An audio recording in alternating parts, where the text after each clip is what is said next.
Ito yung dinakdakan natin, guys. Ayan, oh. Kainan na. Ilocano style.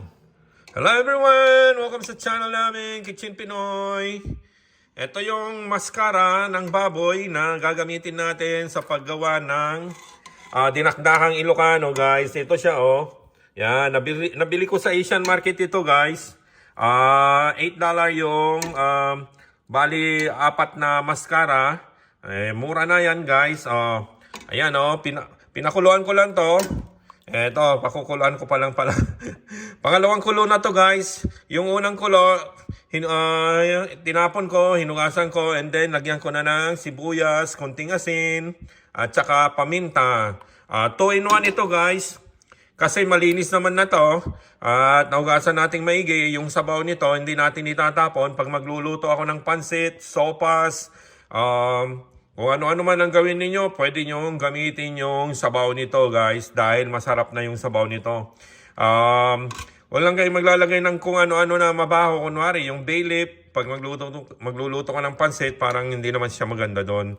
Ito, palambutin natin, guys. Ito, guys. Ayan, oh. Dito ko na sa loob ng bahay nag-ihaw kasi malamig sa labas. Mahirap mag-ihaw doon. Kaya ito, cast iron itong pinaglulutuan ko na to. Ayan, o. So, hindi parehas yung sinusunog talaga sa apoy, guys. At ito, ayan siya, o. Yung iba, ihawin ko pa yan. Pero hindi ko ihawin lahat yan kasi yung ulamin ko lang ngayon, guys. At mapupulutan lang ang iluluto natin dyan. O, ayan, o. Okay na yan, guys.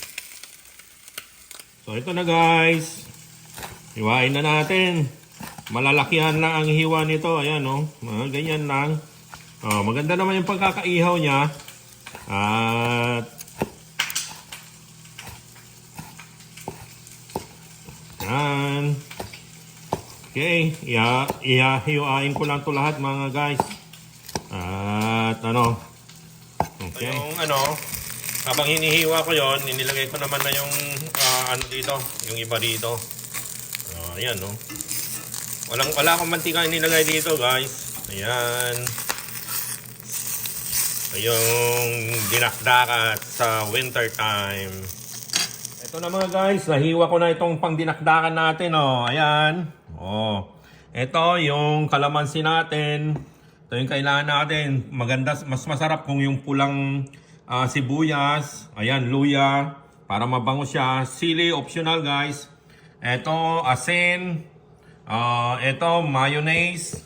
At saka ito, paminta. And ito, nilalagyan ko ng konting nor.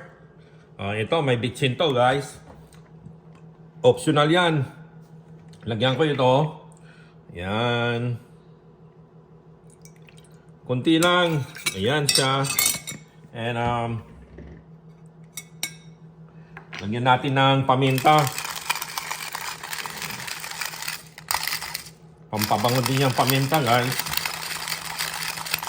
Lagyan ko ng 1 teaspoon.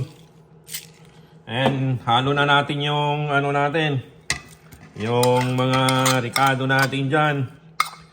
Alam nyo, sa Ilocano to, guys, nilalamas to.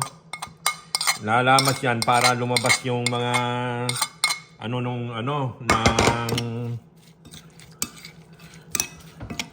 yung mga manti-mantika ng karne.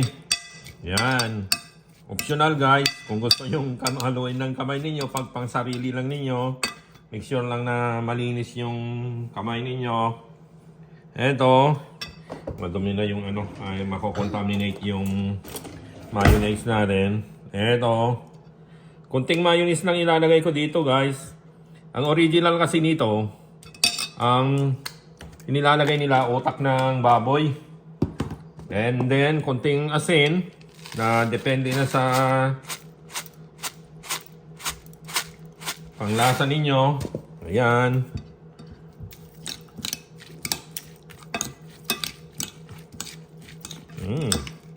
Yung sili, hindi maanghang yung sili na yon, guys. Optional yan. Mix lang natin siya. Then, lagay na natin yung ano natin, karne natin. Ito. Ayan. Hindi mo na kailangan pa mag-ihaw sa labas, guys, dahil napakalamig ngayon. At may snowstorm pang darating ngayon. Grabe yung storm na darating.